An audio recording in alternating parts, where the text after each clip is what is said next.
Hey guys, how's everybody doing? Welcome to our first episode of the Filmmaking Production Diary. Our faces are not. We've been having some Serious technical issues today. with Restream in particular. There we There go. we are. We came up. Okay. Well, and Facebook too. And our intro was not the right intro, which we actually created a graphic for, but it did not play it. So that's very weird. But Yeah. anyway, Yeah. So we might have a couple of glitches. yeah, Sharing screens and things like that. yeah, we're So, having I think it's network issues. I But don't know. I mean, we have green bars. So yeah. yeah. So what is this that you guys are watching? So we make short films, sometimes in Unreal, sometimes not in Unreal. These that we're doing with Gnomon are all in Unreal. The last project we did was called The Voice in the Hollow, and we're really proud of how that turned out. And yeah, let me see if I could show some stuff from that. Give me 1 second. Here it is. Let me just share my screen.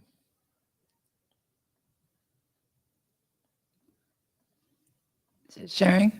It's sharing now. Oh, at least it came up. So there we go. So this is just some of the stuff from our previous film, Voice in the Hollow. Like I said, it was all done in Unreal. 10-minute long short. And yeah, it came out pretty cool. It's really dark and fucked up. And we're on to the new one. So we had started with something different, a different idea that we got like 3 episodes in, and then we kind of shifted gears. And we decided that we wanted to do something completely different. Partially because we just needed much more time to come up with the idea. So yeah, this is the thing we're working on right now. Oh, can't see that yet. Is this little project that doesn't have a name yet? Let me see if I could put it here. Oh, not that. Not that. There we go. There we go. So this is a project that we're doing. The idea with this is that it's like a species of little figures, little characters made out of fabric, and they're all woven by their queen, who's like the 6-legged spider kind of queen. And at the end of their creation, she places a crystal inside each one of their chests, and it brings them to life. They all have these blue crystals. Our main guy is like a mage, so there's kind of like Jedis amongst them that are like the protectors of this colony. So they have like telekinesis, they have magical powers. Again, think like Obi-Wan Kenobi or something like that. Yeah. And their villains, or the people that they fight, they don't even fight them, they just kind of defend themselves against them, is this evil horde of moths that want to capture them and lay larvae, is it larvae or larva? Larva into their chest. So this is based on our struggles in our house. So we have some like Persian rugs, and moths are the worst enemy because and we have taxidermy, which is also the worst enemy. So we're constantly battling the moths. They, if you have like synthetic or synthetic fabric, they're not going to be attracted to it. But something like organic or they'll just looks that way. So in this world, these guys are made out of cloth, and moths naturally them as a breeding source to lay eggs. Because that's what moths do in real life. They will lay eggs. Our Persian and our goal is to, we're just trying to get rid of them. But I think that was I really like the concept. I think it's really interesting. So they look cute. You might look, it's not done yet. Yeah, the stream. We apologize for that. That's beyond our control. Like we don't know why that's happening. But yes, we definitely are experiencing technical issues on that front. Trying to use a little bit more on COD. He just looks. Yeah. Well, maybe it's easier if we're not sharing our camera along with sharing the screen.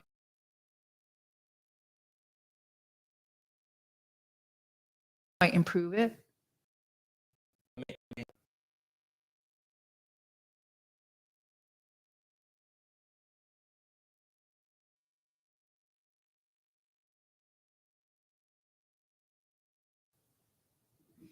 Or which, Oh, yeah, I see. So just press E to turn off the camera. yeah, and maybe that will improve our stream.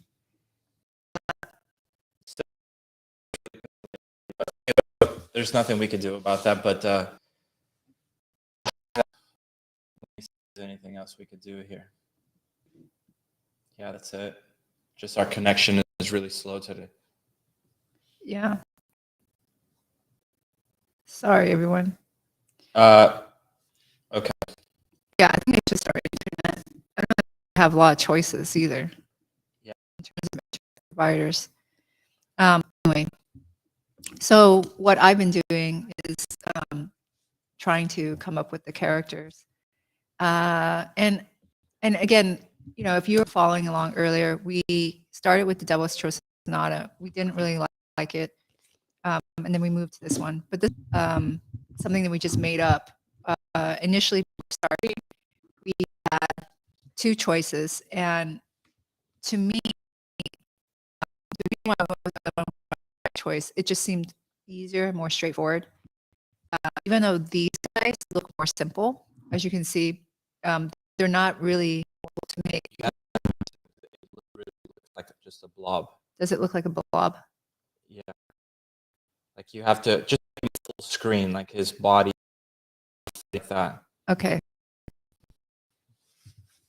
So, yeah, I lost my train of thought. Yeah. So They look simple, but they're not. Yeah, they look not because even though some things will be more simple, but the execution, like they have a lot more cloth. They have to have fibers, so we have to groom them. And proportionally, they're also not human, which I think gives us a few more issues. So this is not the final character. He or it is just something sketched out in ZBrush with some whatever topology. And then what I do, and I can show that process, is I take it into just do like a auto rig on it. So it's not a great rig. But with it, I get to test out what works. So we did this phase on Voice in the Hollow. And it took longer because there's a lot more cloth and there's a lot of through. So I'll just kind of play with this. So here, I don't really have much clothing, but we have a helmet. And you can see already like a couple of things. Like this is not human proportion. Arms are long and the legs are short. So like the mocap data, it's just when it retargets, you can see it's a ground. So those are things. And the design, like it seemed okay when he was standing straight, and then we're having all these gaps. So we can't finalize costume design or character design without testing it, because you might think that it looks okay when he's stationary, and then when he's bending over, you have these holes, and we really don't want those type of gaps. It fits them pretty well, right? When I'm looking at it, it handles all these layers very well, and there's no shimmering. Hey, wait, let's try to interrupt. 1080p, 30 frames per second on the video. Yes. Okay. Only where it says video. Yeah, it is. Okay, that's so weird. It's just super pixelated, right? Pixelated. It's funny. It looks totally fine. Because I'm looking at it directly. Let me just load up some other files so you can see the versions.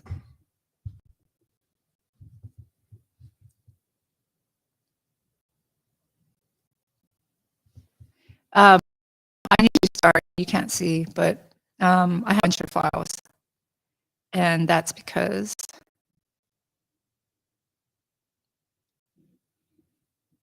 that's how many versions take. So I usually start from version A, and it just goes up the alphabet. This one here, I put some clothes on him. Just have to cycle through.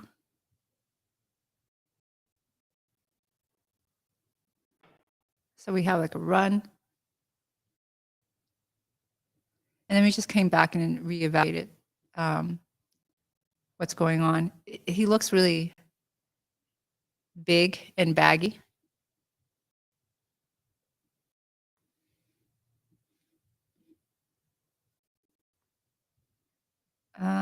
Let's see, another one.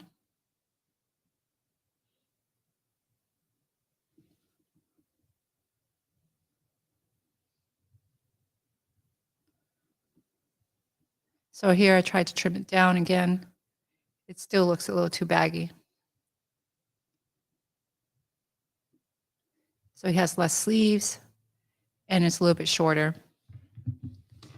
And then some other issues. Let me pull them The up. quality just got better. Did it? Yeah, the green bars came back up. I disabled the Ring camera at the front door. Oh, okay. Maybe that was. Yeah, it looks good now. Yeah, that was it then. We just have to disable the Ring. Let me open another one. Wait, to play that again because now I could actually see it. Before it literally looked like just blob. Okay, let me play the previous one. So I go through the alphabet from starting from A, and right now I'm on version N, which is a lot of versions. But this is really normal, at least for us. So yeah, so the motion capture at the moment is just a maximum mocap. The hands proportions are not correct. They're still too small. But it's just so we could kind of get an idea of what this is going to move like and a sense of the personality that should just come naturally by looking at the character. Yeah, and then there's things that you're seeing like problems in the design, right? So without having the character being animated and moving, you don't really see the problems are, and clearly there's a big hole or gap there. I don't think that looks good. But it's, again, really difficult to judge if the character is just an NAT pose. So I'll show another one. Someone is asking, how do we manage our assets and characters? So we have a file structure that we used on the Voice in the Hollow that was very good for some things. So on a shot-by-shot basis, it was very good.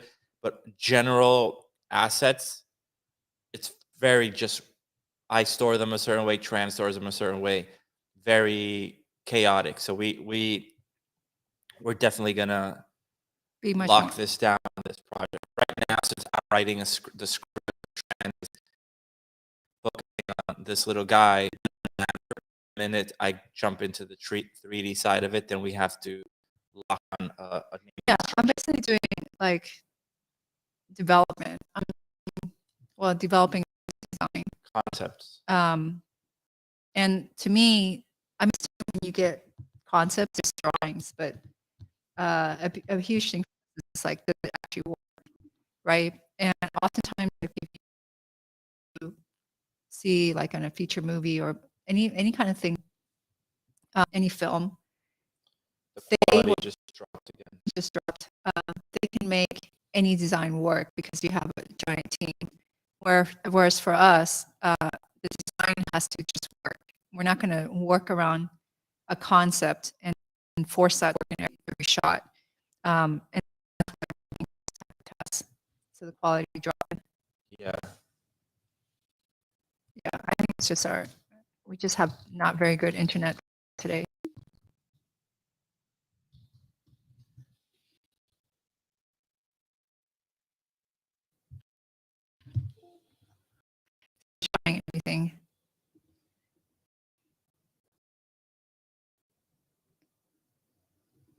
everyone.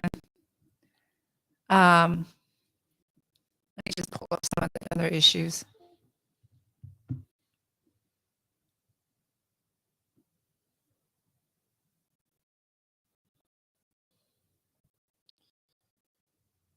Ash Blossom, hello, hello.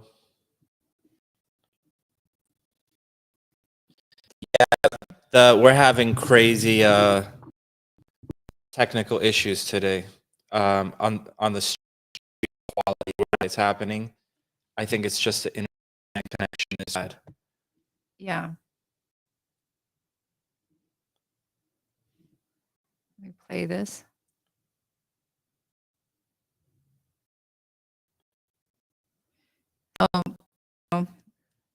I'm just going to act because I can't show anything. You just make it big. At least you can make out. Okay. So right here, this is kind of where I'm at into the design. We know the head. It changes. I see no pattern.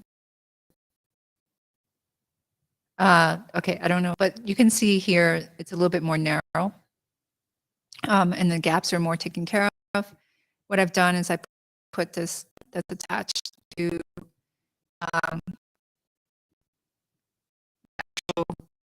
or the clothing on the body. That kind of helps integrate from whatever this head on down to the body.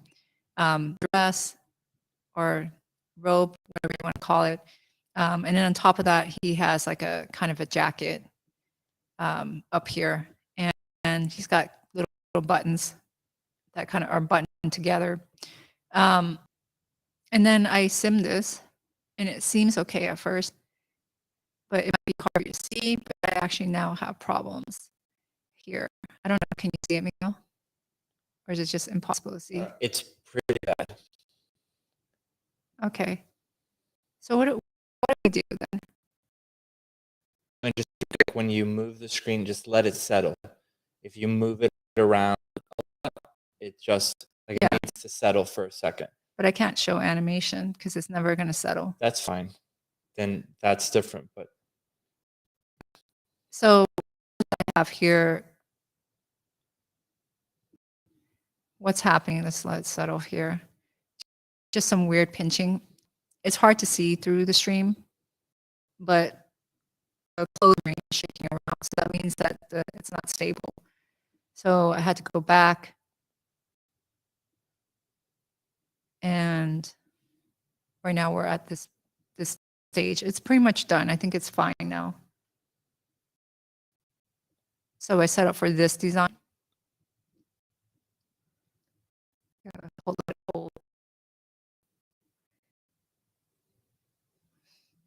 And then on the side view, so we don't have these huge gaps. And this shouldn't shimmer anymore. So although it looks similar, again, it's not about it looking good as well, but it's about it look good when it actually moves without problems.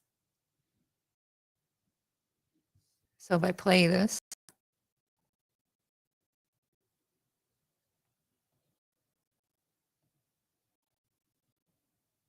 it's no longer shimmering, stable, and it doesn't have any kind of major issues. Gaps, but it's not like a huge gap. That's okay. Whereas it was very large before.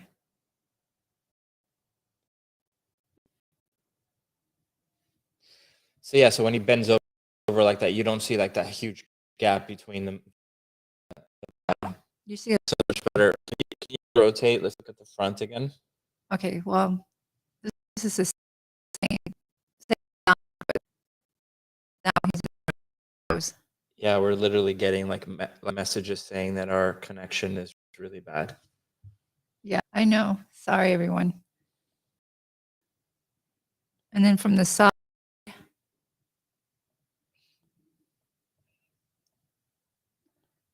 your screen is shared, right? Maybe turn off your screen.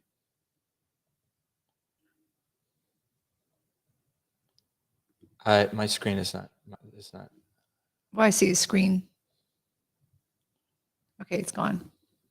This cloth design is based on something, or it's completely just made up stuff. And Okay, that's, so move around. Like now I could actually see it. yeah, because I have green bars now. Let's play. So this is the run cycle. So the tricky part is it's just random. It's not based on anything. So it's our design, right? It might look similar to something else that exists, but it's original, at least the intent, right? I haven't seen anything weird like this before. To me, it's kind of weird, which is what makes it trickier. So he's not wearing like traditional pants or shirt. And he's got like a weird kind of bouncy helmet with these little balls on top. So what we're doing for the little balls and the fabric is we bought a pretty high end camera with a really good flash and all kinds of filters on it so that we get no specularity, which we'll get into that stuff when we get it. And we went to Michael's and also online and bought a bunch of different what did we buy? Like yarns and different threads and all kinds of different fabrics that we're going to scan to get those balls on the head to look very three-dimensional. Yeah. So these up here are buttons attached in Marvelous. They will be just scan stuff like what I was thinking. I don't know if you guys seen wool dryer balls, right? But the texture of them is something that we're like thinking of making it. Let me just make another pure ref. What are these? Like, what's the point of these things? You put them in the dryer. For what? I don't know. I guess they attract more lint or something like that. I don't know. Ash Blossom is asking if there's any courses on YouTube channels for making films in Unreal. Yeah, this one. Yeah, it's basically this one. They help dry your clothes faster. That's so funny. Yeah, but what we were thinking is this is like the texture of his face, possibly. The other thing is like, looking for yarn balls. Look at James, the Martha Stewart of Gnomon. He knows. And then this is another one. Now, when we're like, okay, let's get it to look like this, and we're like, should we just? You really want to do that from scratch? Why don't just buy the material and then just do some photogrammetry, and then you just have it, and then we can just apply fuzz. I mean, to kind of make it completely from scratch in CG would be really difficult and kind of dumb. Same thing with this one. You can just buy it and scan the surface, and then we won't have these little hairs, but our groom and action will be something like that, just to add extra fuzz on it. Inside Out use something like this on the characters.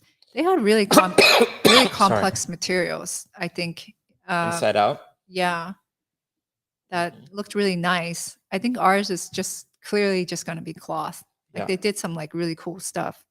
Ours won't be so stylized like that because I think that would be very tricky to do in Unreal. Well, I don't know if stylized is the right word. Theirs are just like look like they're made out of really fancy, multi-layered kind of shaders. Ours are just going to look like simplistic fabrics. Yeah, they did have this kind of fuzz. This is kind of a pixelated image. That almost looks like a Muppet.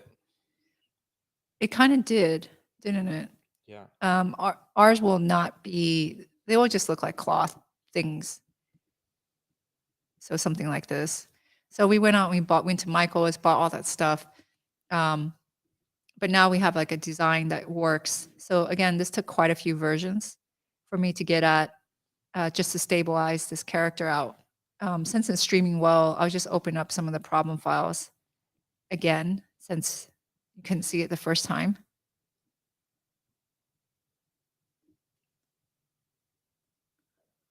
Yeah. Yeah, organization really speeds things up. organization helps you not like procrastinate as much, because a lot of times you're just dreading doing something because you're like, oh my God, where the hell did I store this or that? Or Yeah. it And then just- see if you can see here. Can you see that the flicker, the shimmering in the clothing? so this is the older one. Yes. So this is the one where I'm saying these are problems. Oops, I'm like way too close. Can you see it? Mm-hmm. Okay, that's showing up in the stream. So there's things like this happening once it sims. It doesn't happen like when it's just standing in this T pose, and that's why it has to go through so much trouble. Um, you know, it takes a while to sim this, so it slows everything down. But you know, if I don't actually do this process, we're just going to have a lot of issues later. So it's a little bit slower doing all this work at the beginning, but I know then later everything should kind of just process through the pipeline pretty well. Right. So that's again one of the examples. Let's see if I have one where I saved.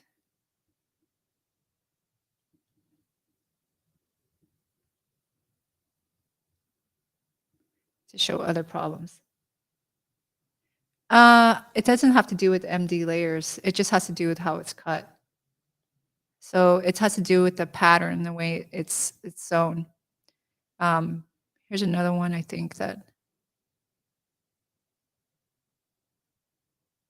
had some issues. No, one before that. Actually, normally if I turn on layers while having the simulation, it usually makes a mess of it. And I don't know what they say now, but I usually, all my layers are set down to 0 once it goes into sim. Okay, so here's another version.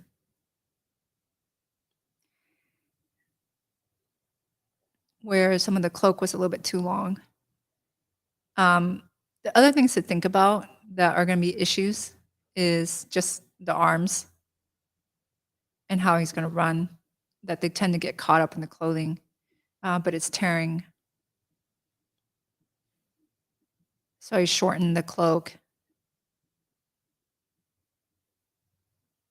Let's see.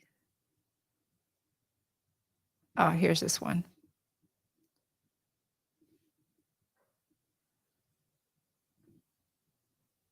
Here's another version where the cloak was not sewn to the dress. So this is my underlayer dress.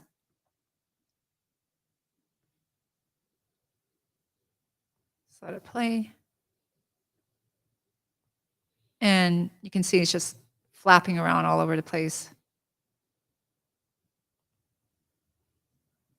And what's happening here is I had some buttons and the fingers got stuck in them. And when he's running with his arms, it's like completely stuck to the arm. So the flapping of the clothing is not natural. It's now like completely attached to arms. I don't know if you can see that, Miguel. And that's happening because the cloak is left to be open.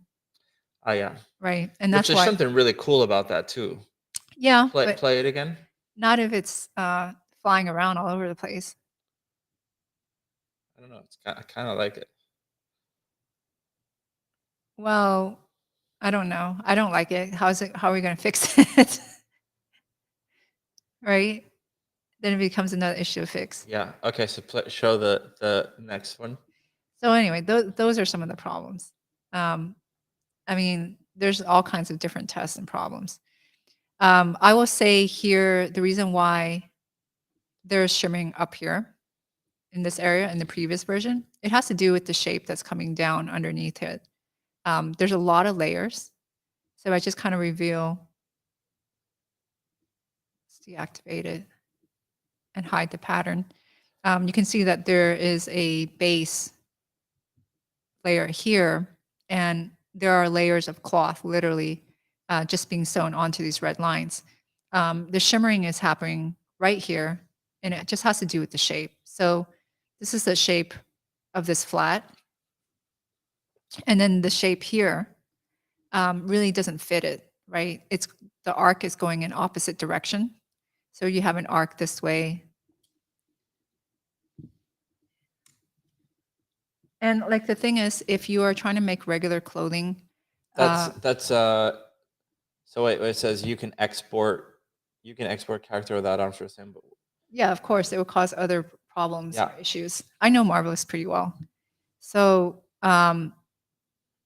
the reason is this piece is coming out this way and this piece is going that way. And so it's just fighting itself. Plus the fact that I have a triangular A 5-point pattern right here.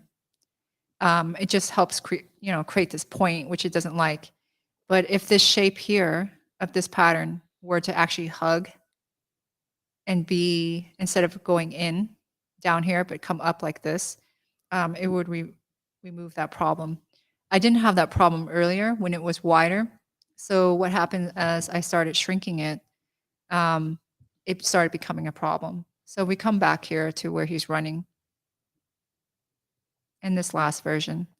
It's getting hooked by the hand because the motion capture has not been cleaned up at all, and because the proportions of the character, the arm is basically within like a subframe, so you might not even see it when it plays, but Yeah. in between frames, the hand is going through.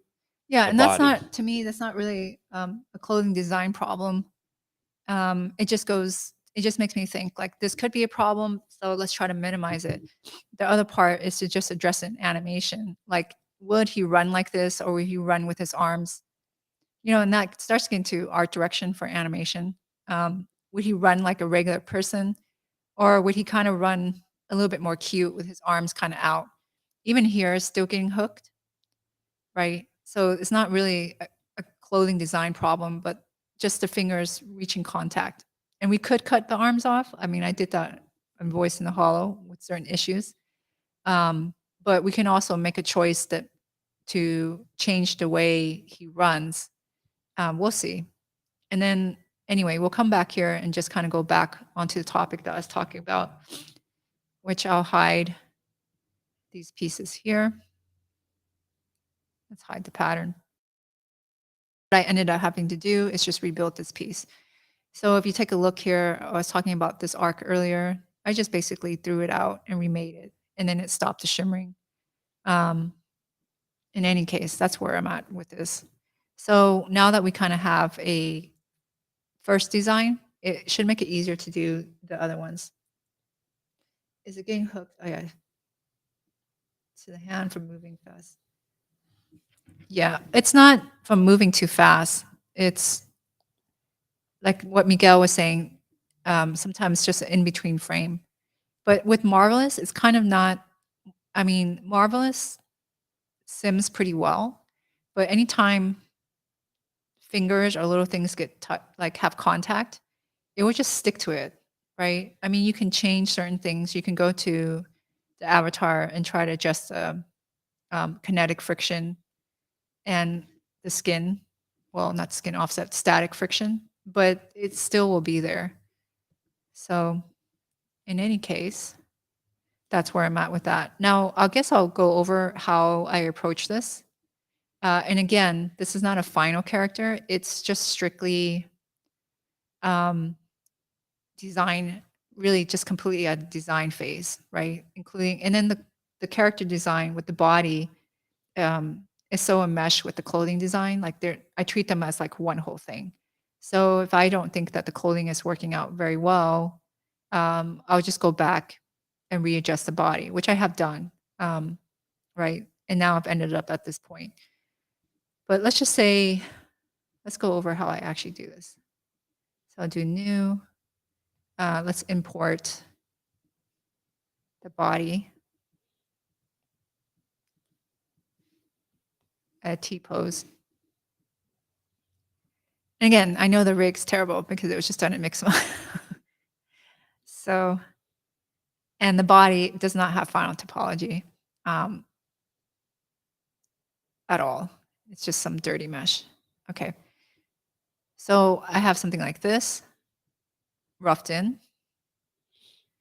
And then what I'll do is I'll just make some kind of clothing, right?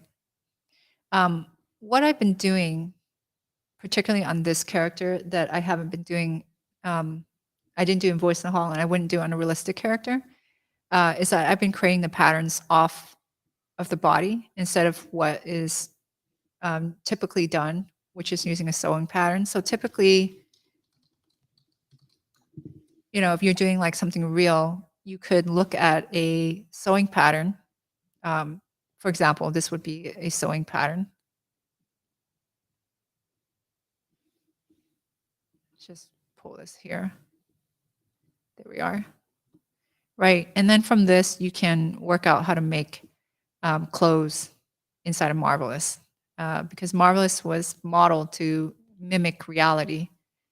In our case, it doesn't really work because our characters are not regular humans. You can see it's some kind of weird shape. And so if I really want something to fit correctly, it's better if, like, you know, how do I figure out a piece of cloth that's folding on the head? Instead of just working it out or randomly guessing, what I can do is just draw on the surface. So I go into the line edit, and I go to line avatar, and I only need to build half because I can mirror the other half. And I'll just draw. Now it's a good idea to create a few points as you go. That way you're going to have it wrap around better. You said as few, or you mean that like as in do more than you think you need, or what? Yeah, more than what, like several points. Don't Okay. do. Don't go super low on it. Yeah, or else the shape won't be correct. So How do you know it's in the dead center? I don't. Do you have to, is there a way to do that? Not really. So you can't snap the vertices. No. This tool is better now in this version. It used to be really buggy. Every time I would get into it, it would do something weird. Now it's more stable. I have the line edit. What I mean, like weird, is like the points would just kind of go flying somewhere, and it was very difficult. You still can't seem to add points. It's a little clunky, but it's, again, really improving. It's much better than before. So I can just adjust these points. Now, I can go into the flatten tool and mouse over. This part is still really weird, drives me crazy. You have to click on it when it's blue, but you got to mouse around like over and over. Once I click on it when it's blue, I hit enter. And then what that will do is give me a piece of cloth derived off of this. Now, it's not probably very good because I made it out of one whole piece, right? So I'll just put this on up here. And then we'll actually do it the way I did it. Let me just hide this pattern. And then this way you can see why I do it that way. So I don't think that this piece right here, made out of one piece, actually can relax around the head properly. Why? Because just think of it like this. I think the way to approach how to make patterns for Marvelous is to picture all your cloth as a piece of paper. Because if you think of it as cloth, you think everything can wrap around it. But so if you think of it like paper, it'll have a weird distortion. It will crinkle. So if I had a sheet of paper cut like this and I try to wrap it around the head, would it actually wrap without any crinkle? The answer is no, right? Would it? Yeah, I don't know, but yeah, I guess not. Would you be able to wrap it smoothly, sticking to the surface without producing any crease or crinkle? No, without a crinkle, absolutely not. But then that means that pattern is not working. Okay. Right? But so then how do I get it to work? So let's just add, if I cut it up. So let's just say here, let's put a little hole so that this can come out. Zenny, yes. New short. Right? Now, if I cut it into smaller pieces, so I have a line there, and let's just cut this up here.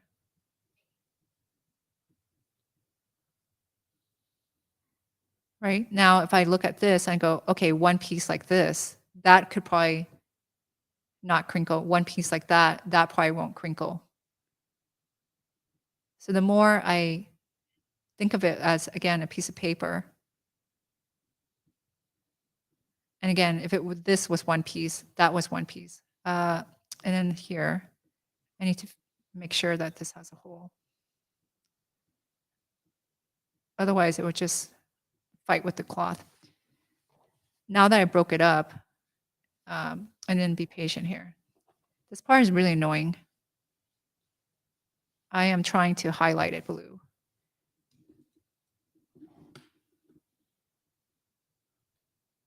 I don't know why they don't fix this. So you can see I'm having issues highlighting it.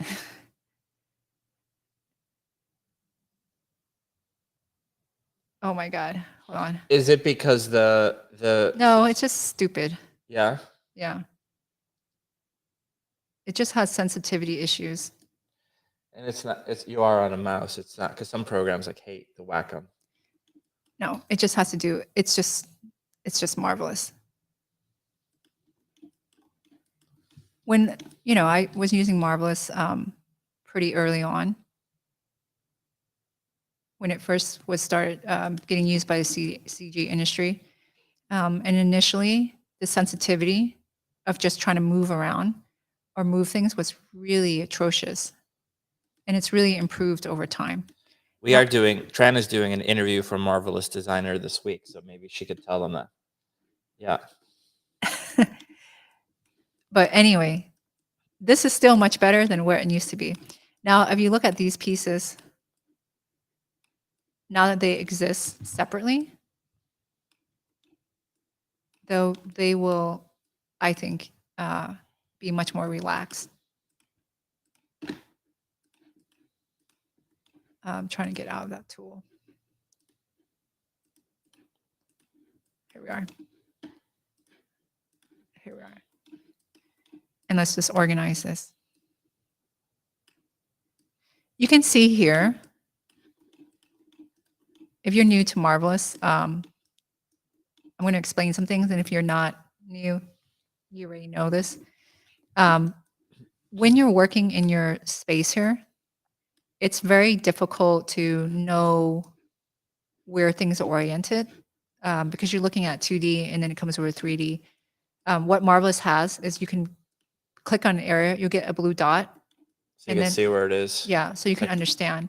But you can see here what I mean by it not relaxing. So this line here, this edge, is literally being sewn to this one. And you can see that there's that gap. When it's making one piece like this, it's actually not relaxed. So you can see how these shapes don't really fit.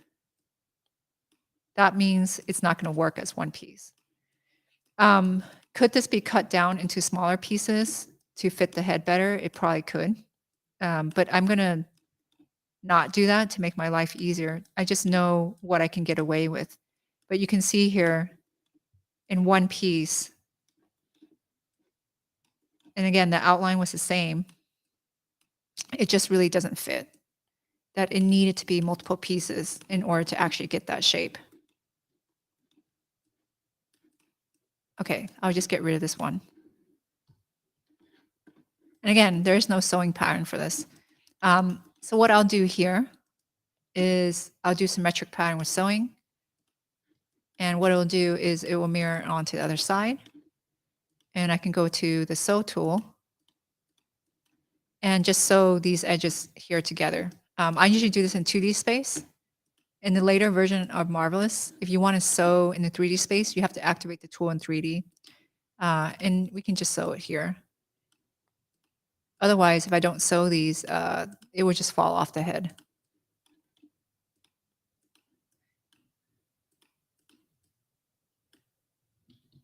Okay, so I don't want to have this many different sews. Like you see the color. If I just go free sewing, that's a little bit easier. I'll do it in 2D. That way it's just one. Because I am going to reshape my pattern.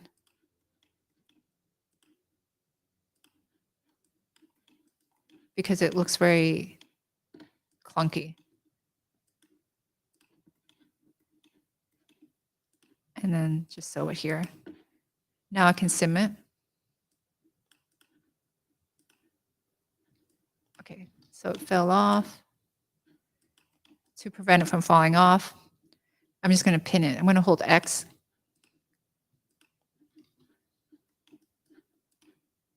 Sorry, W. And click. That creates a little orange point.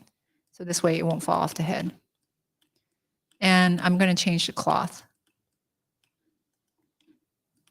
So I'm going to change this to, I'm going to create a new one. And I'll set this to leather full grain. So this in basically inherits the attributes of that fabric. Yeah. So let's call this leather full FG, which is full grain, which is the firmest one. If I just select everything, hit the arrow, it should give me this. Now it's slipping off, so I can adjust the shape, but it's holding the round shape a little bit better. And again, I want to adjust it because when I drew it, it has all these polygonal shapes, which looks really weird. But we can clean it up here. What I do is this, which is kind of funny, but it works. So for teaching, I use this thing called Epic Pen, and it's free. But I actually started using it when I work in 3D. So I want to remake this curve, but I'm going to end up deleting the curves. So what I do is I just draw the shape before, because when I actually delete it, the points, I won't actually remember what it used to look like. I'll lose the outline. So let me select the points. So I've already put these red pink dots, which is what I drew on my screen. And now I want to use edit curvature to give it something smoother. Okay. When I use the edit curvature, it gives me these Bezier handles, which give me more control. I prefer this.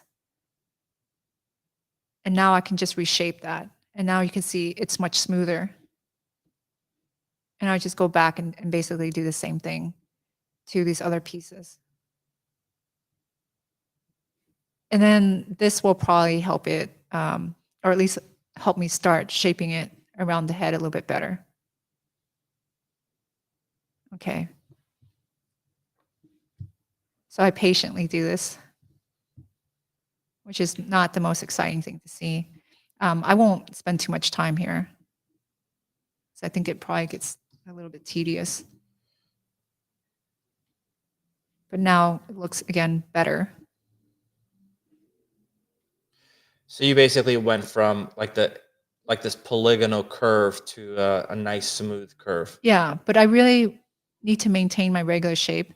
So I'm using the Epic Pen as a guide. Deleting the points because now I don't know what it looks like. Turning it into a curve.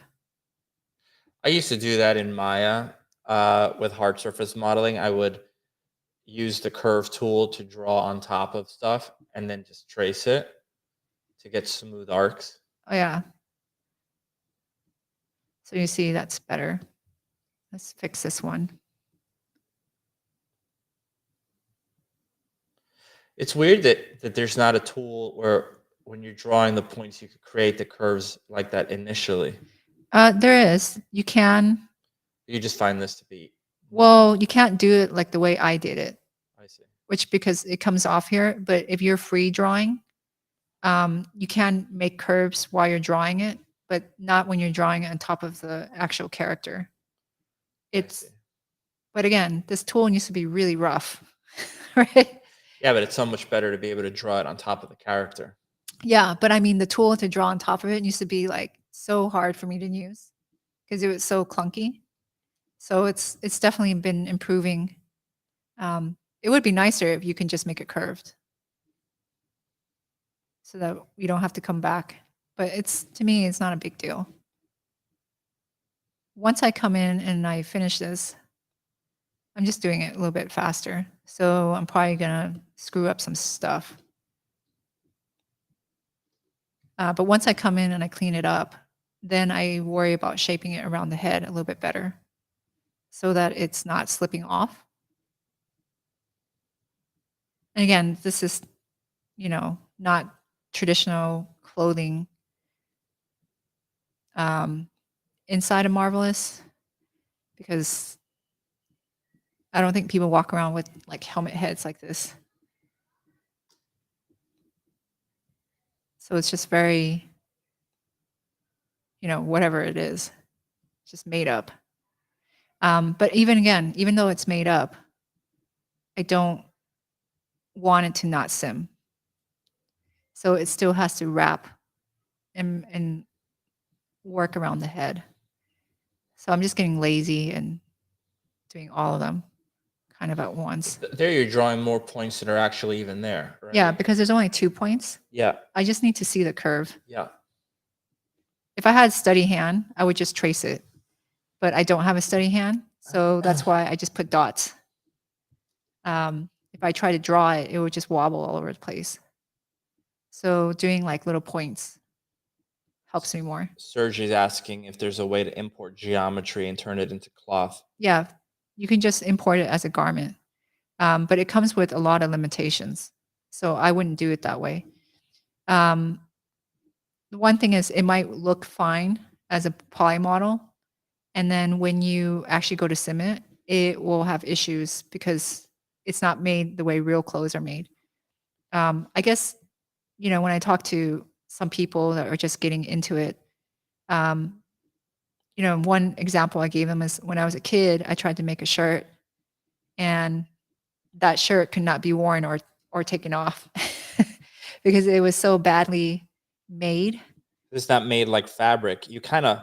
Well, I made a shirt when I was a kid, and I didn't understand anything about patterns because I just made it out of like whatever. Yeah, then you couldn't put it on. No, you couldn't put it on. I mean, you could. No, but I mean like in very CG, painful. like if you bring in something that you poly modeled, it might be easier for you to model, but you kind of are not thinking like a garment. Yes. And this program is not hard to use. The hardest part to get over is just the pattern part of it. Just thinking in terms of fabric. Yeah. Now, if I look at this, I don't like that curve here. I just tap, I see a blue point, and that shows me the issue is around here. I can go back into this tool. There's a little shortcuts here, like letter Z. So if you find it annoying, what you can do is just use shortcuts. I don't use too many hotkeys unless I have to, or I find it speeds things up. Up here, I have like kind of a widow's peak, which I don't want. So I can come back here and just kind of reshape it to get it to go around the head, and maybe pull this here a little bit forward. And then sim. I also here, when I click on the avatar, have a skin offset of 3, which is kind of like an air gap, so that, if I, just so you can see, it never really has, it's not really touching the surface, and that's because of the offset. You don't actually want to set to 0, because you can have shimmering where the clothing just goes through the body while you sim. So by default, it's 3. And you can see the larger I make it, the further it is away from the body, right? Like if I set it to 10, I might break it. There you go. Now we have like that gap right here. But I usually lower it to 1, and you don't really notice it. Here,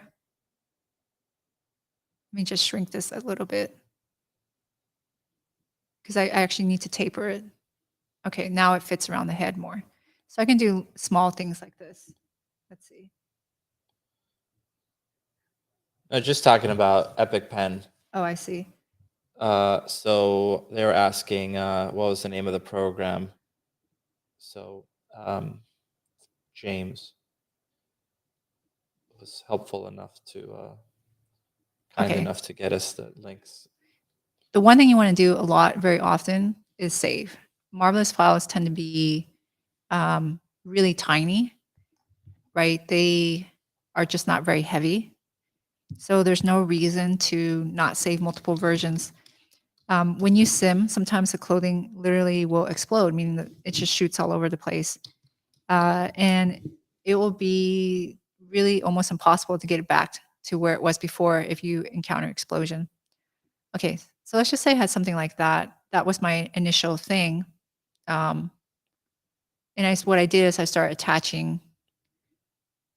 I was just making stuff up, to be honest. I started attaching different things on top. Now, here I wanted to have like a poofy ring around here.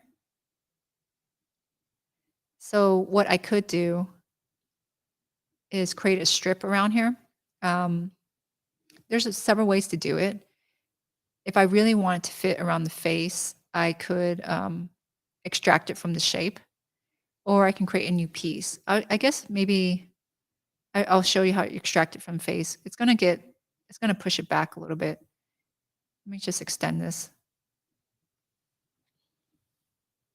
So I do the tapping thing a lot. You do want these to match, right? Whenever you click on an edge, it gives you a value. You might not be able to see it through stream. Oh, the but distance. yeah, the length of it is 7.75. This is 7.72. If it's off by a little bit, it's not a big deal. But if Can you type it in? Yeah, you can right click the edge, change the length, and be 7.75. That way it's exact, right? Oh, that's great. Yeah, it's pretty handy. This is kind of should come down. Let's change the length. Something like that. I'm just making sure the shape fits. Now, what I can do after that is I can create a line. These are called internal lines. I'm going to right click, and when I selected these edges or these lines because I want the lines to follow it.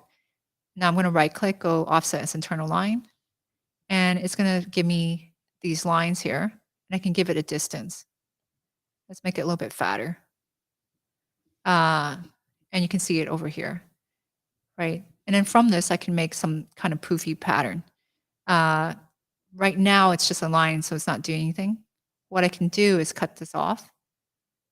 We do cut and sew, and it cuts that shape off. And when I'm doing stuff like this, you do want to just go back and just hit sim, just so you make sure that it's actually relaxing. Now from here, what we can do, let's just move this up so that it's less crowded, is I'm going to layer clone. So if I select these edges, right click, let's do it here, right click, layer clone under, it will create a duplicate piece right underneath it here. And the dark side of the normals, or the cloth, means that the normals, that's the underside. And I don't want that. I want to flip it. So if I right click and go to flip normal, it will flip it, and it will also flip the shape here.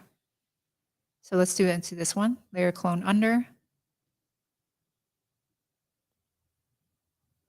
And then we can flip the normal like that. Now you can see these little stitches. That means they're sewn together. I also don't want to use the leather fabric because it's really firm. I'll just assign this new one. And one I use a lot. And the reason why I use them is because they just survive the sim.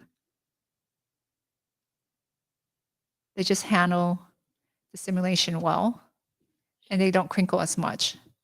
So I'll come here, assign this one, call it cotton sateen. I'm probably pronouncing it incorrectly. And now I have this being double-sided. Now I want it to be poofy. So what I can do is select these and add pressure. So my pressure is 0. Let's just up it to 30 and see what it does. So it starts to inflate a little bit. Let's increase this.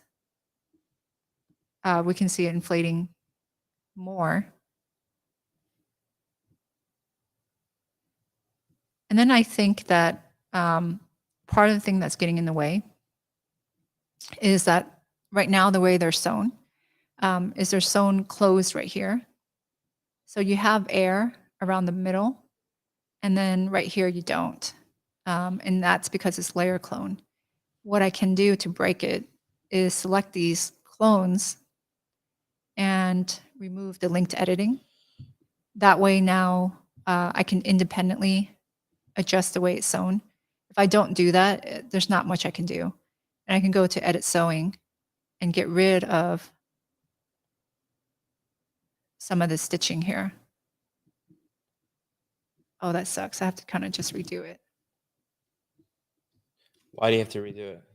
Because it's sewn all around. I see. So let's just quickly fix this.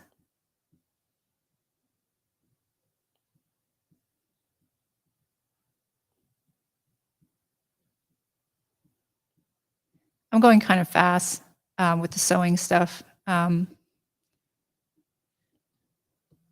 Okay, but now you can see that it's not sewn here anymore. I have a little gap here, which means these two are not sewn. If you're confused of how to sew it, you can tap here and lets me know this is the pattern. Tap over here and that lets me know that's the other edge. And I can do the same down here. And there's probably a gap here. So sew across.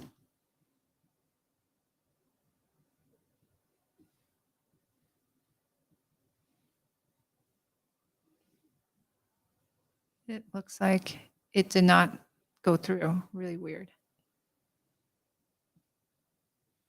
Let's sim that. There we are. Okay, so I have a lot of air pressure here. These are not very thick. So I probably need to kind of resize it. I don't really want to noodle that. The one thing I do sometimes is on the outside pieces, I do make them a little bit larger so that it produces more crinkles. So if you look over here, I have something called shrinkage, weft, and warp. And they're at 100%. Shrinkage, weft, and warp has to do with the direction of the fabric. So if you look at, you just Google fabric, weft, and warp. These are not CG terms. They're like just real life terms. So, you know, any seamstress will know this like way better than me because they actually like make clothes in real life. And I don't. I just make CG stuff. But if we take a look here, just pull. Weft has to do with horizontal, and then warp are the vertical threads, right? So I just go weft as left. So then it's not what it means, but that's how I remember it. Weft is left. That means it's horizontal, and then warp is going to be vertical. How does that affect us in here? Well, at 100 means my weft is 100%, my warp is 100%.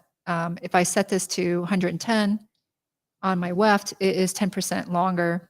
And if I go 110 in my warp, it's 10% longer vertically. And what I can do here is lower my particle distance. So if I take a look at this here, and we look at my wireframe, you can see like this is the density of my mesh, and it's not really enough to produce more wrinkles just based on the number of points. So particle distance is set to 20 by default. What that means is it's the distance between points, right? So if I come up closer, technically, even though it might not look like it, if I highlight these 3 dots, they should all be 20. Right? So it's a very uniform, even mesh. And that's the other thing about clothing that makes it trickier. If you make clothing in Maya or ZBrush, you might not bring in a uniform mesh, and you're stuck with that mesh when you import it in. You can't rebuild it the way that you're building it from scratch here. And if your points are not uniform distance, like you can see here, your simulation is going to be shitty or problematic or just have issues. Now, if I come here and I change the value of 20 to 10, what that does is doubles my resolution because from here, let's go blue. Now if I look at these are now 10 distance across. And this should allow me, if I come back here, to start to have more detail. And you can see crinkles are starting to build now, and it looks a little bit nicer. It looks more like fabric. Yeah. I'll did it for both.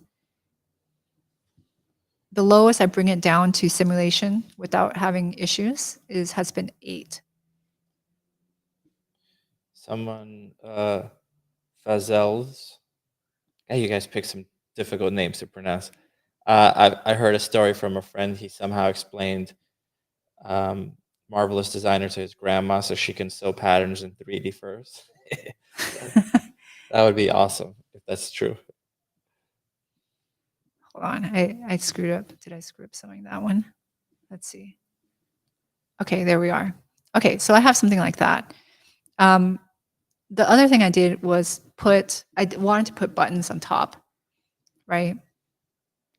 And you can go to the button tool and you can add a button and just stick it on top like this, and then it will show up. And you can see it showing up over here.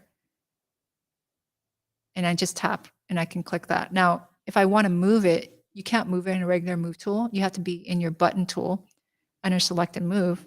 And now I can change the position. It's just a little bit easier to do it in 2D. I didn't want these buttons, obviously. You can bring in customized mesh. The balls I have are just placeholders. They will be replaced with like some kind of scanned object that we think looks cool. But, just I can show you how you can bring in custom things. Like I noticed what some people are doing is they're making their buttons like ornate, looking like gems or crystals, and then they're making dresses and adding like really cool gems and crystals to the dress. Now, if you want to import your custom button, what you should do is go up to your menu here. There's actually a menu right here. It says fabric. Default, it will be fabric, but we can go over to button, and you can see that we can make multiple buttons. And I have a default button here. Now I can add a new one. It's just called button 1. And let's say I want to create my own custom button. I can hit this plus button, which gives me this menu. Here you can set your size. So I don't want my button to be flat. I want them to be balls. So I have my width and my thickness. You need to input the same value for each one. Now the maximum value you can input is 100. And you can't go any larger than that. I can load my OBJ, which I have like a button test, which is literally a ball from Maya. The purpose of this was to make sure that I can get this to work, right? So I know if this works, I can replace this mesh really easily. So now I have that loaded. Now here, I don't see the OK active. Sometimes it will remain grayed out and you just have to restart. So that's like a bug. The other thing is, in order to make it work, you do have to load a thumbnail. So it has no thumbnail. I wish it just took the picture itself. So what I did is I just grabbed like random images because I didn't really have a proper thumbnail. And now once you load the thumbnail, this becomes active. So I got kind of stuck here initially the first time I did this because I didn't realize you need an image. Now I can say OK. Now it's registered as a button. And then here, this shows that weird blue image. And I can change the assignment. And again, the tricky thing is you have to go select. I can select this, but the selection here has to be under the button menu. Otherwise, if you go into your regular selection, you can't do anything. Now I can select these buttons I have and hit this little arrow, and that will assign these balls, right? Now, I did think they would look cute if they were bouncing around. When it goes to sim, in the final simulation setting, it will not be so bouncy. So I liked what I was seeing here, but it really just sticks really still to the head once it starts simming so that it doesn't go all over the place. So what I did in order to try to mimic this is I felt that if I made loose pieces of fabric on top of the head and attached the button here, because the fabric is loose, it's going to bounce around, right? And that's why it has that strange design. Let me get rid of these buttons. I can now attach them more correctly. So here I can draw patterns here if I want, or I can do the same thing and use the line and draw in 3D. For me, I had no problem doing it in 2D. But if you want to do it in 3D, there's actually, when you look at this menu, there's two parts. There's the avatar part and there's a line part. So the first time I used it, I used the avatar, which is this blue area, which allows me to draw on it on the avatar, which is the mesh. If you want to draw on top of cloth, you need to use the pattern one, which is this pink one, right? So that's pattern here. So it can be confusing initially. If I want, I can draw a shape like this. And of course, it took me, I did it more carefully.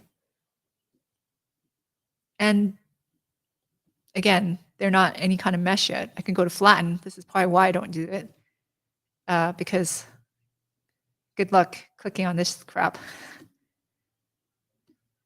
It's just hard for it to come out. It doesn't seem to ever come out when it's on the pattern. And I'm not sure why, if I'm doing something wrong or if it's not supposed to work, because the tool is so clunky that I can't tell if it's my mistake or if it's a tool. Either way, I can come back in here and go to my internal line and just kind of retrace this if I think that it looks good. I'm comfortable just doing it all 2D, but let's say you're not comfortable, you can use that method. And even if you can't get a piece of fabric out of it, at least you can trace it. Because what it does is it shows up as a very light outline on your actual fabric. Now, let's say I drew this. The shape is not that awesome, but I can select these little, they're just red lines. Let me get rid of these. We can delete these if we want to.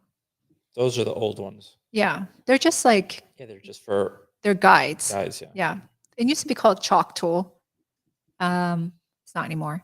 Now here, if I select these, I can right click and clone as a pattern, which will, what it will do is produce patterns off of that. And I can sew these on top. Now, if I sew it from here to here, the simulation is going to have issues. It will probably snap back like an elastic kind of way, and it's not a bad idea. So you want to kind of place things close to it. Once I have it placed, what I'll do is I'll clone it over, and it will show up where I put it spatially, right? So when I go to symmetric pattern with sewing, and I place it over here, if I place it here, it's going to pop up. Well, it would just pop up on the other side. But if I place it on top, it usually will show up on top, but it's fine here. Now I can sew these back on top. Let's go to sew. Let's just keep this, let's do free sewing. Free sewing allows you to go over different edges. Regular segment sewing can only go from one edge to edge, or just whenever you meet a point, right? So you can do this, which is simpler, but I'm pretty lazy. And I would just free sew it, which allows me to wrap around the whole thing. Now, the direction of it is very important. So when I was over here, I went clockwise. If I go counterclockwise, your stitching is going to be like this, right? So you have to go in the same direction unless you want reverse stitching. Okay, so now I have something like that. I'll let this sim as full grain leather, which is more firm, because sometimes it behaves better that way. And I can come up here and just reassign the sateen one. And if I look at it, it's really tight to the head. So what I did is just resize these and just resim this. There we are. And so that started to give me the proofs. Now it looks polygonal because my particle distance is high. So if I lower it again, it gives me more density, right? So that's how I start getting the crinkles. They might be a little bit too crinkly compared to the final result that I made. But now if I attach buttons, let's go back to the button tool and let's just throw them on top. The looseness of the fabric here will give me more bounce. So then it just goes around, bounces around the head, which is really weird, but I don't know. I think it's cool. Once I have something like this, let's just say I put like clothes on the body. I'll do this one pretty quick. Just so we can do a simulation. Quick means it will be crappy. So let's give him like a dress. Now, it probably won't fit onto the body very well because I just drew it like this. So it will have probably some weird crinkles. Let's just copy. Control C, Control V. Doesn't seem to work. Let's copy, paste. It's because I'm in the button tool. There we are. It acts weird, even though I'm working over here. That's just how it is.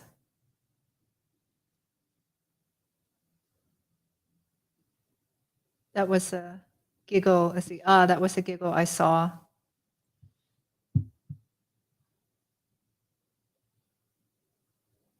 I keep highlighting the wrong one.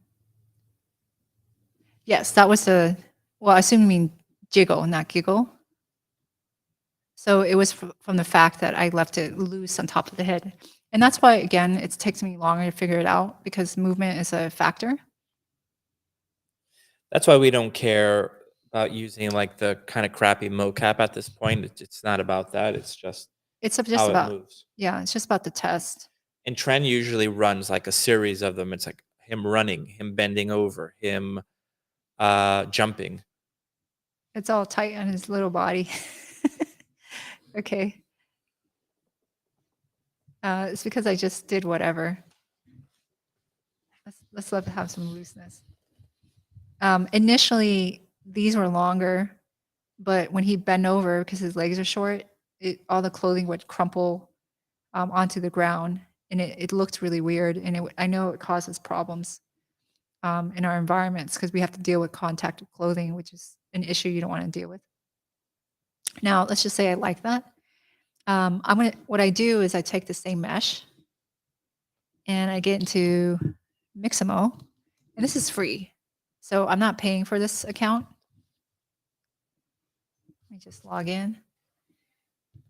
You can see I already have a character here. So you can create your own account. Well, that's not my character. What I do is I go to upload character. I click on that button, which is over here. And you can drag and drop a character into this box right here. So let me just find the file in my Explorer.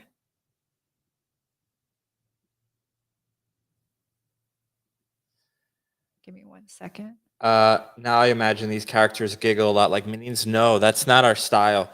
We want them to look really cute and adorable, but we're going to make them go through absolute hell. Yeah. I mean, like the moths are laying. I don't know if you missed the beginning because the stream was like clunky. Yeah, it's these guys fight for survival against the moths that want to lay eggs inside of them and basically eat them from the inside out. It's the total opposite of minions. We want this to be super messed up. Yeah. Just everything looks beautiful. These guys are made out of cloth completely. In this world, they don't have they are just like that. And they have like blue crystals in them. But their enemies are moths, because moths like to lay eggs into fabric. I mean, you guys know, you probably had some moth experience chewing holes through your clothes.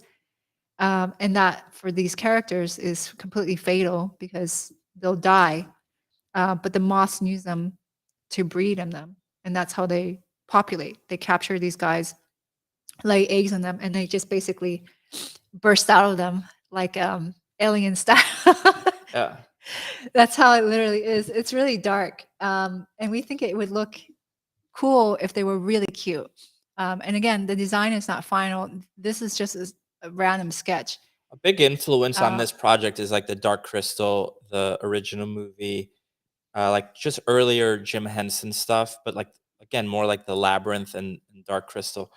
Yeah, and the reason why it's still a sketch is because what we're gonna do is we went to Michael's, which is an arts and crafts store, and then I bought some stuff online, and we're gonna actually just scan them or do photogrammetry type work and scan these surfaces, because to try to create yarn ball in 3D is that looks very believable is very hard. You are much better off making it in real life and using photogrammetry. So that's why the mesh is not final at all, because they're going to be replaced. What the mesh does give us is sense of design. So I put it in here, I uploaded it, and then it brought me to the auto rigger. You just hit next, and all you have to do is place the points. And next to it, in case you can't see, it tells you exactly where to put it. So it says chin, right? And then you have a guide here. This one says wrist. You only have to pick one, and then the placement will be mirrored. So you do want to bring in your character in a symmetrical pose and pretty T pose or A pose, right? And then what we'll do next is hit next.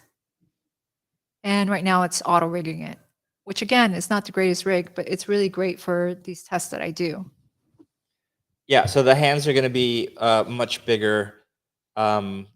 We actually did do a sketch of these characters. We just don't want to show them, but they were originally designed. Yeah, we just don't want to show them. Oh, because they're not very good. no. I mean, you could do like a fleshed out concept or just figure it out. Yeah. And I think I rather just figure it out. So this will take like a couple minutes. But yeah, I don't think they'll giggle. They'll probably run around screaming. Yeah, this guy has a stutter. That's the one thing that we want him to have. So he's a mage that has a hard time as a mage because you have to chant your incantations and Your spells. your spells. But he's a stutterer, so he has a hard time. Well, talking. if you're a mage and you have to like chant your spells, and you stutter, you're probably not a very good mage. Well, you might be a good mage, but you'll have a hard time as a mage. Yeah. Yes, because you can't complete your spell. So it's not about his abilities, it's about the fact that he has this impediment that keeps him from being the best he can be. You have a question. Will there be any anteaters bleeding? Probably not. Not anteaters, but there will be These little guys. Yeah, so you're gonna see their like insides, but since it's fabric, it'll be like stuffing. But that's kind of what we think is cool, is that it'll look like tonally it'll be super dark, and we want to play it totally straight, but it's little fabric guys, right? Yeah. Now here I can just choose whichever. So, I don't want to pick something that makes, I mean, you could do a test like that. You can just double click on any one of these animations and it will be applied pretty easily. For me, running or doing like stationary actions are pretty good or important. Here I can just look for run in my search. And I chose like a fast run. That's not why we would do it at all. We would never try to censor it for anything. But Yeah, I mean, like for us, we're like so small. Like thinking about Chinese market, like Yeah. That's like way far ahead, like of a possibility. Here you can see him running. I can extend the frames. If I have issues, sometimes because his proportions are not human, you could adjust the arm space. So I want it to, I think I'm kind of picturing him with his arms running out more rather than close because he's like a little guy. Let's say I like that. I just hit download. Set your frame rate, 24 frames. Format as FBX. With skin, of course, frame reduction none. And just hit download. Now that'll take a second. It's already download. What I do then is I import it into Maya. Give me a moment.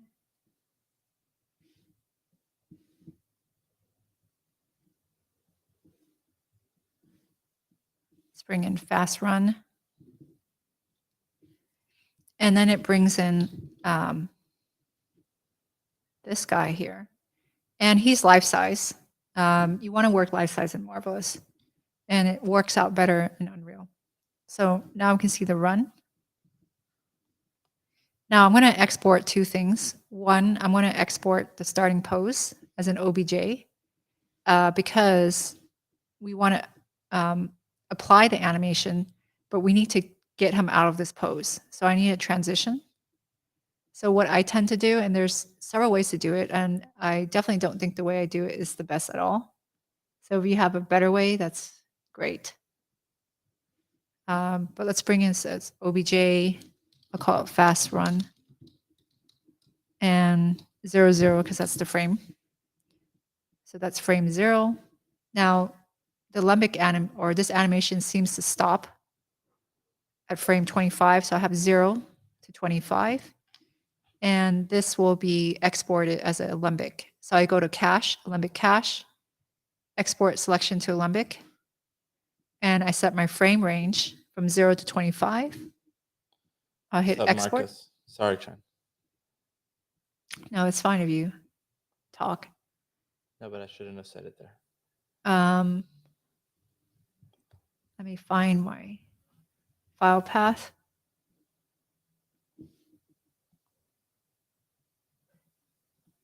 I'm like blind. Getting old and blind. Okay, so I'll set it here and I'll call this fast run. And then now that will have the animation. Now here, I want to get it into the first pose. So I'll import the Alembic. Fast run frame 0, 0. So it's an OBJ. Sorry, not the Alembic yet. So this is just a stationary first pose, a single frame. When you import, you want to set the object type to morph target. Right now it's set as avatar. If you set it to avatar, it will just bring in the new mesh and the clothing will not line up. If you set to morph, it will blend. And then you can set your frame.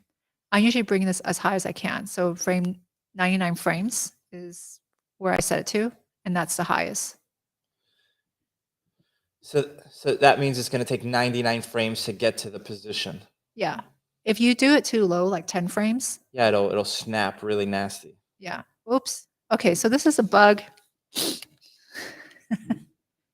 This is the bug in this latest version of Marvelous. You guys just saw it explode. So when I keep telling, trust me, it will explode. It exploded. It exploded. So this happens all the time. And the only way I get around it is I just have to forcibly crash this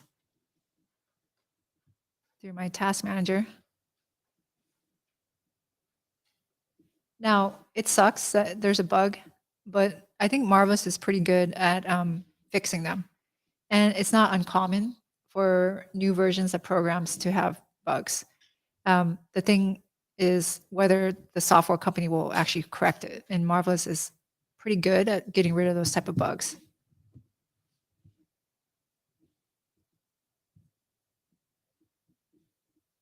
What I noticed is the first time I run Marvelous, it will do the morphing totally fine.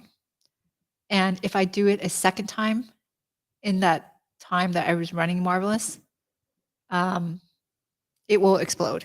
So anytime I want to do a second morph target or a blend, I have to restart Marvelous, which is not the greatest thing, but it's not the end of the world. And I'm sure once I update, at some point they will fix it. They've had other kinds of bugs too. Okay, so now we can see it blending. Okay. And you see it didn't explode. Now it just stops. You don't want to start the animation because there's actually like a snapback. So let's sim it. Let's let snap back. And it was okay. On the final version, there's a lot of layers, so it takes time for it to settle back in. Now I'm going to import an Alembic, the fast run here, and I'll say okay. And the first thing I check is the frame rate because by default it's 30. And if you're doing a short film, you need to make sure all your frame rate is correct. Otherwise, it's going to cause issues. Next thing I do is I'll select a new Alembic and I'll see the skin offsets change because it's actually just a new mesh. So it's reset to default settings. And my simulation quality is at animation. Once I have that, all I do is just hit record, which is this button here. And I usually kind of zoom out so I can see what's happening. This one should actually go very quick because there's not a lot. So the more clothing you have, it will just be slower. So on Voice in the Hollow, they didn't have a lot of clothes, so it was pretty fast to sim this. Once I have this, I'm going to select the loop button, make sure my frame play is set to real time, which makes it real time. Otherwise, the frame stepping will go through very quickly. And now I can see what's happening. And I can see that for some reason there's some issues, which I'm not too surprised because my clothing here doesn't have high particle distance, and that could cause interpenetration. Let's come back here.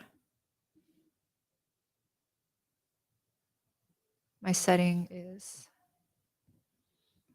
down here, set to 10. Let's sim that. And this was actually just kind of poorly sewn because I just stuck crap on it. So let's resize this. This is still bad, but it will probably be better. And I do this, right? I'll fix it, see if it sims better.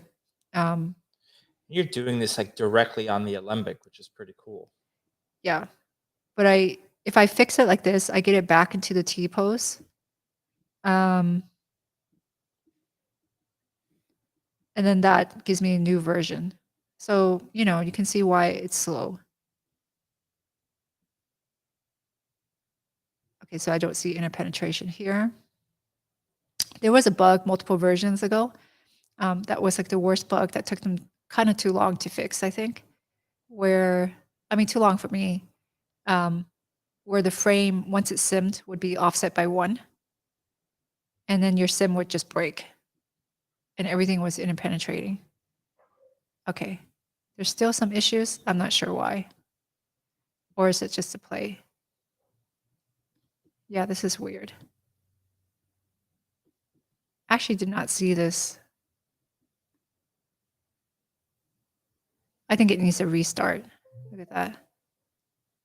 It really shouldn't do this. It's such a simple piece. That's kind of really terrifying. That's not normal. It should just do it. So I will probably try to update as soon as I can. Because I didn't see it doing this during the simulation. So it just makes you think there's some problem. It could be the search distance or the distance here, the skin offset, if I increase it. But normally in my experience, it won't do that. I think it's like some kind of bug, in my opinion, because it's just too simple. See, you would catch it here. There's something wrong here. It's crinkling. Maybe it's a fabric type. Well, I did sew this like shit, so. But it really should be okay. I'm going to delete this. So when I hit record, you can see here I have the body. And the moment I hit record, it creates a garment one. And you can see it playing down here. But there's some kind of weird problem, which is kind of crazy. This is like weird. That's weird. What is that? It's like silk almost. Yeah, it's broken. Did I have that before? No. He like it looks like it's like he's wearing like satin pajamas. Yeah, it's not satin. It's okay. And then anyway, you can see why it takes me longer to figure this out. What I would have to figure out if it's a problem in Marvelous because I need to restart or my version, or if I sewed it wrong, or it's me. I just think it's too simple for it to like to do this. It should just do it. But whatever. But those are things that take longer. And then the more complicated thing, which is the head, but it was done more correctly, is totally fine. But I definitely think that my problem would have more likely appeared here. And you can see the balls have a slight bounce, which I think makes it look cuter. But that is my pipeline. And I'm done at least with this first character. And the other characters will move more quickly because I actually understand what I can do and can't do. Any comments, Miguel? No, I think this was amazing actually. I don't do any of the Marvelous designer stuff, so watching this I actually learned a lot. It was really cool. Well, the hardest part was, I don't think for most people, the technical part of Marvelous is too complicated, especially if you have experience in Blender or Maya or anything. So if you know CG, it's not so bad. The hardest part is the patterns. No, I don't think it's the low frame rate. I think that I have no idea. I haven't encountered it yet.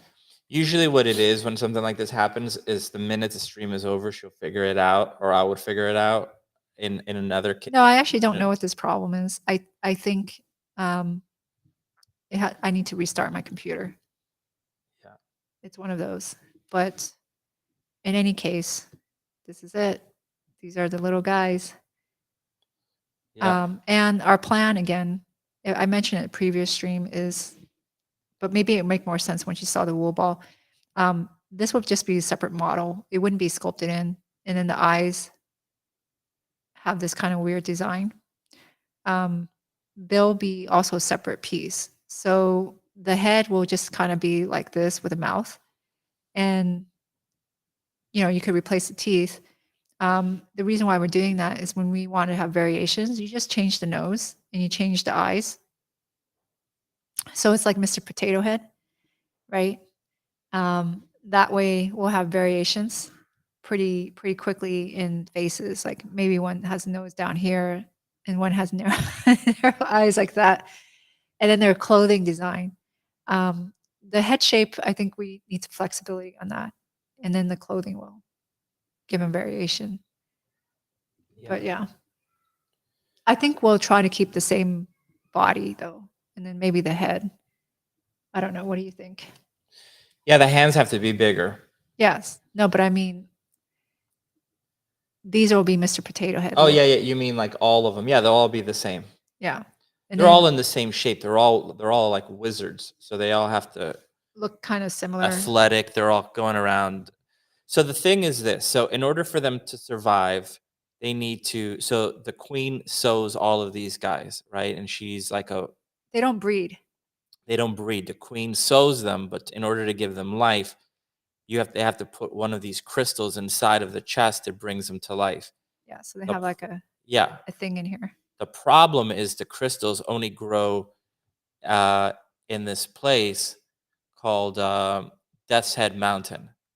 Death's Head Mountain is based on Death's Head moths are the type of moths that have skulls on them, right? So it's a mountain that is made out of like black ash, and it's very much inspired by Castle Grayskull, and that's where all the moths live. But that also happens to be where the crystals are that brings life to these guys. So they have to go and get these crystals in order for their race to continue to prosper without getting killed by these moths that not only are killing them there, but killing them in their house, which is this tree made out of a cedar, because moths hate cedar. The smell of cedar drives moths crazy. So that's where they live. And that's basically the concept of it. They're trying to find a red crystal. So all of them have a blue crystal, but the red crystal is supposed to fulfill the prophecy and bring the birth to the person that will help defeat the moths. And that is another character called Mayo, which we'll talk about later. Yeah, and I just looked up some images of So those are like death head moths. Yeah, so here's like a real one, and the reason why they're called death heads is because they have like a perceived like skull pattern on their back. Yeah, like it looks like a kind of freaky face. These are drawings, so they make it more obvious. you can see the name there. Yeah, Death's Head. Death's Head. So ours is Death Head's Mountain. So sweet. Well, if you think of like Castle Grayskull, you're like, okay. Yeah, for sure. Why not? So that's, again, what I've been doing. Next week, what we'll do is we should get our camera, and we should be able to scan. Start bringing in some textures. Yeah. And then I will also continue making variations of these guys, but we should be able to final them. Yeah. So from a script point of view, I wrote an entire script this past week that we looked at, and we were like, that's going to take way too long to do. We didn't think it was going to take that long, that many pages. Basically, one page represents like 1 minute. And we started realizing like, oh my God, to do this correctly, we're going to get to like page 10. We don't want to do a 10-page short. So we're kind of going to do something that almost feels like the beginning of Raiders of the Lost Ark, where we're just jumping right into the mission. You kind of meet the characters, meet the opponent, the bad guys, and throw you right into it. And then at the end, you would meet this character Mayo. So this would not be like a self-contained short entirely, the way the Voice in the Hollow is. And partially is because the Voice in the Hollow, everybody dies, so it's very easy to wrap it up. Yeah, you just go, you're all dead. Yeah, you're all dead. The end. Right? We want to continue to expand on this story. Like we want to try to turn this into some kind of show. Like the big pitch for us is I want this to feel like an adult version of Fraggle Rock meets Star Wars meets Alien meets like Carrie. That's kind of what we want. And I hate those kind of pitches, right? Because it just feels like, it's like PlayStation, but even better, it's PlayStation 2. Like, what a genius I am, right? It's just the most stupid kind of pitch. So, but those are like the influences that we're trying to put into it, like the wizards being like obviously the Jedis, the Fraggle Rock, which is all of them living in the village, and then the bad guys. Well, yeah, and that's why they have like these kind of robe-like-esque things. Yeah. And this is actually a pretty good tip from Vasquez. I don't know, I'm saying it all wrong. Sorry. You can use empty buttons for rigid bodies, like a knife attached to a belt or something cool. Yeah, they don't have knives. They just have balls on their heads. But that's fun. actually a pretty good tip right there. Yeah. So here you can see I am at the final. I do have some tearing in here. That's because the hand's getting caught, but the rest of the clothing is fine. It's not doing that weird stuff. Now, I will say though, when I drew it in the demonstration, I just drew it randomly. Whereas even though this looks quite simple, it was drawn off the body, so it fits the body perfectly. And usually that will sim better, but you can see he's supposed to be cute. Hopefully you think he's cute. And again, some bouncing on his little head. He's all scared. And again, you know, like when you saw the demonstrative one, it didn't really bounce that much. This one is much more bouncy, which took time. It did take me time to get that bounce. Chatty on fire. Nice to see you back. Is this a follow-up? This is a part 2. In terms of a follow-up, it's too premature to say, but I will just tell you that without saying anything. Yeah, I'm like, Yeah, I'm not gonna say any names at all, but the voice in the hollow is gonna return in a very big way. Yeah. Yeah, that's good. Yeah. Thanks, Daniel. Yeah. Zenny. I can't wait for the next one. I think that if the goal, like visually, is for me, is to have them look cute and feel kind of bad when larvae pop out of their bodies. Yeah. I mean, I like cute things. You normally don't get dark stuff with it. Yeah, we like them to look cute, and then again, like I said last week, like my philosophy towards storytelling is to be the Old Testament God, build beautiful little characters, beautiful little worlds, and then torture them and then kill them at the end. That's our philosophy. Yeah. So yeah. So his name is Cot, and his best friend, which we'll barely get into in this first episode we would do of the short, his name would be Mayo. cotton mayo. Cotton Mayo. So anyway, guys, that's it for this week. Next week, once I'm done with the script, things will start moving much faster because I could focus on 3D stuff. Yeah, but you know, we're at a stage. No, Cot. We're at a stage right now that the better things are set up. Like again, working out all the clothing, working out the script. It just makes sure that things will work. I feel like I have to resist rushing, and I gotta tell myself, be patient because you're gonna regret this if you don't make this work at this stage. Kill them all. To hell with cute things. Kill them. Yeah. Yeah. So, well, anyway, that's it, guys. If you want to follow our work, follow us on Half Empty Studios on Instagram. And yeah, like I said, this week for us was, I wish we could just yell out the stuff that happened this week because it's pretty insane. But we'll be able to announce that soon. But yeah, that's it.